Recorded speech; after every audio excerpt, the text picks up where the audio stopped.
Okay, so today, because you know what, we've been talking so much about AJ Dubois. It's nice to know that we have a fight pretty much around the corner. I mean, literally, it's in a fortnight from Saturday, which is a brilliant fight. Artur Beterbiev versus Dimitri Bivol. We had the press conference in London today ahead of that fight. Now, they originally had that press conference back in April. Obviously, it was meant to take place on the Matchroom Queensbury. That was meant to main event. Imagine that card. That was meant to main event the Matchroom Queensbury 5v5. That fight alone, that was incredible if that card had happened with that. It was a good card. In fact, actually, in one sense, you could probably say it's maybe a good thing it didn't, because the Matchroom Queensbury event ended at 1 a.m. UK time, so God only knows what time it would have ended if it had Beterbiev Bivol on it. But we had that today. Now I will do a separate video tomorrow probably on Beterbiev Bivol, because it deserves it deserves as much talk and traction as fights like Dubois, as fights like Fury Usyk did, because it's a phenomenal fight. It really is. But the main talking point will be what was said by Chris Eubank Jr. Now, Chris Eubank Jr., I might even just play a snippet of it. In fact, I think I actually will. Just have a listen on screen. This is what Chris Eubank Jr. had to say. Why boxer? Because every other promoter out here is a scumbag. That's why. We've got Frank Warren behind me, been lying and cheating his way through boxing for the last couple decades. Sued me for a couple $100,000 a few years ago, so obviously I was never going to go with him. The guy's a scumbag. Kalle Sauerland, had me locked up. Speak up, I can't hear you. Kalle Sauerland had me locked up in a terrible contract for the last few years, squeezing money out of me at every opportunity. Scumbag. Eddie Hearn, Frank Smith, they did everything they could to try and make this fight against Conor Benn still go ahead. Still go ahead. Why do you fight Hamza Sherrod, scumbag? After knowing that that he was on steroids. Scumbags.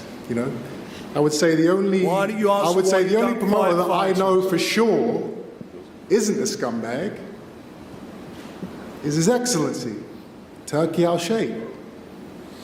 This is a man who isn't trying to take money from fighters. He isn't trying to use lawyers and accountants to lock fighters up in slave contracts. He's a man of God. He's a man of religion. That's what's most important to the people of Saudi Arabia. He just wants to put the biggest fights on, the best events on, and pay fighters what they're worth. And as a fighter, it's a blessing to be a fighter at this moment of time, because this is the first time we've ever had a promoter like this in the history of boxing. Ben Shalom's a very cool guy too. So yeah, Chris Eubank Jr. pulling no punches. Frank Warren called him a scumbag, talked about him. Well, Frank Warren, we know all about Frank Warren. He's been in boxing a long time. He's had lots of issues with past fighters. We'll leave it at that. And claims that Frank Warren sued him for a couple of $100,000 a few years ago, so he was never going to sign with him. He talked about the deal he had with Sauerland. Now, bear in mind, I think he was the kind of first, really the biggest signing Carla Sauerland had for many, many years with Wasm in boxing, which is essentially the Sauerlands. With Kella is the kind of main kind of guy you'd associate with that, him and his brother.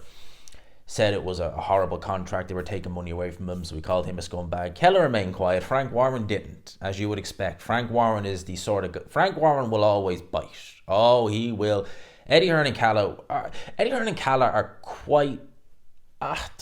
They're very similar in a sense. In a sense, if you both wouldn't trust them to tell you the right time in a room full of clocks. Certainly not that. I mean, if they told me it was sunny, I'd walk out with an umbrella.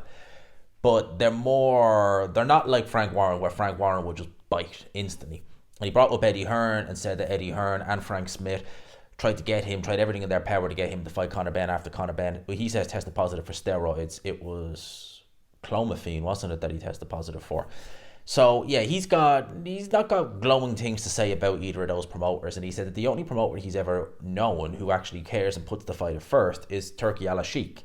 And obviously bigging up Turkey Al Sheikh. And then when they mentioned Ben Shalom, he just said, yeah, he's okay. Yeah. I mean, yeah. He's just okay, Ben Shalom. He's many things. I mean, I think that's even being a bit generous, to be honest with you. But Frank Warren, obviously, out of all the promoters there, and bear in mind, Chris Eubank Jr., he gave it equal. And, Frank Warren straight away, well, why didn't you fight Hamza Shearis? And he called him a scumbag, Chris Eubank Jr. So, yeah, Frank is not too pleased. And although it was aimed at all three, it wasn't directly at Frank, it was aimed at all three of them. Frank Warren is not best pleased. And Frank Warren went to TalkSport and declared that he's going to sue Chris Eubank Jr. over a press conference speech today. He was sued by me for legal breach of a contract. I was successful in suing him, and he paid substantial damages. Regarding what he said, I'm just going to keep it short and sweet. He is going to get sued. And Frank Warren, when he says that, he is deadly serious about that. Frank Warren's track history, he is Frank Warren is a man in his 70s, a ferocious man, ferocious fighter.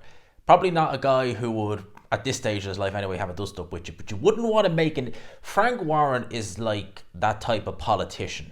Those types of politicians, they come around once in a blue moon, but they might be corrupt, they might not be good guys, but you wouldn't want to get on their bad side. You really wouldn't. In Ireland, a former Prime Minister by the name of Charles Haughey, he was a very corrupt Prime Minister, but you wouldn't want to get on his bad side. And I think Frank Warren kind of fits into, you all know one of them. You think of Starmer and you'd be just thinking, ha ha ha ha ha, Jesus Christ, I mean, what the hell? But you think of people like that, and Frank Warren would be kind of like that. You probably have a laugh with him. You wouldn't want to make an enemy out of him. Certainly, you'd probably be more wary of making an enemy out of him than you would Hearn or Shalom or someone like that. He also went on to say he needs to back up what he said. Otherwise, he's got a big problem. If he can back it up, then I've got a problem. But I know I haven't got a problem. He'll be hearing from me. Don't worry about that. He's been a fraud as a fighter all the way through. I would work with him again in a heartbeat because I know my guy would beat him because he's a phony. He's 35 years of age. If he's the next generation, there's a chance for me. So Frank Warren doing what Frank Warren does, he's going to pull no punches. That was really one of the highlights of this. And, Chris Eubank Jr., he has burnt bridges with... Again, Ben Shalom is the only one left standing that he hasn't burned bridges with. Ben Shalom is fairly new, and he hasn't even had a fight with Ben Shalom yet. Chris Eubank Jr. burned bridges with Eddie Hearn over the Triple G fight, and the Conor Benn fight didn't help. Obviously, he wasn't with Eddie Hearn for that. Apparently, the Sauerlands ain't great to work with. Well, you don't see many fighters signing with them, to be fair. And him and Frank Warren, that goes back a long way. I wonder, is he alluding to the fact that after the Eddie Hearn debacle back in 2016, where he lost his pen in the run to the Triple G, well, it was never announced, but in the negotiations, we should really say, for the Triple G fight, he was meant to fight, if I'm not mistaken, Tommy Langford on a Box Nation show sometime in October of 2016. Now, I think that was either for the... I think it was Eubank either fighting for a vacant British title or defending it, but I know the British title was on the line. And he didn't go ahead with that fight. I think it was announced. I don't know if they did a press conference. I can't remember that, but I'm pretty sure it was announced that he'd be fighting Tommy Langford. Now, Tommy Langford was a Queensberry fighter at the time. And one of the big issues around that fight, what was his name? Is it Nathaniel Wilson or something like that? Or Nathaniel Collins or something? I think it's Wilson.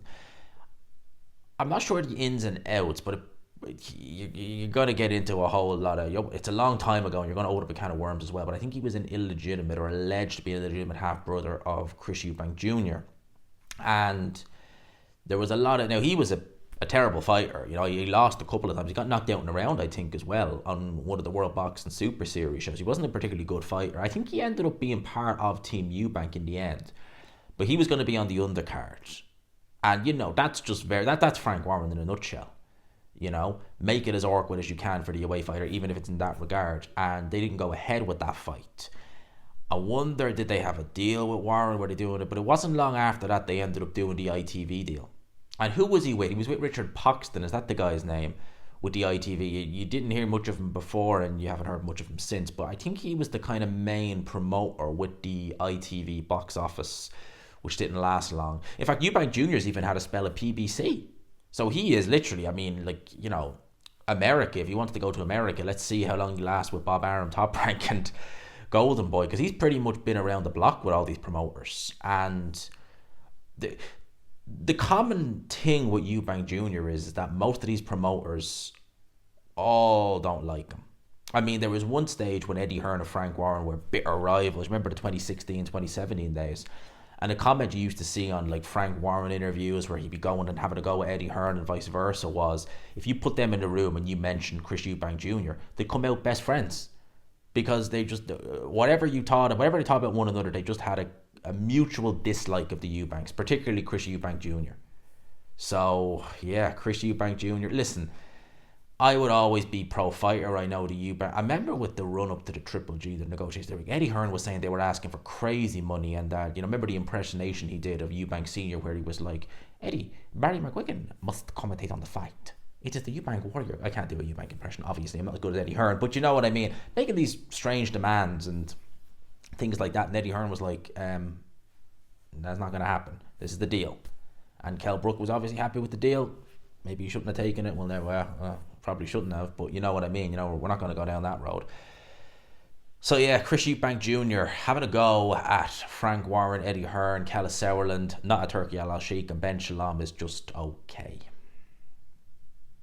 Anyway, we'll move on from there. I will leave it there, I should really be saying. Let me know your thoughts on this in the comment section below. I hope you enjoyed the video. Smash the like button if you could, and subscribe, of course, if you haven't already.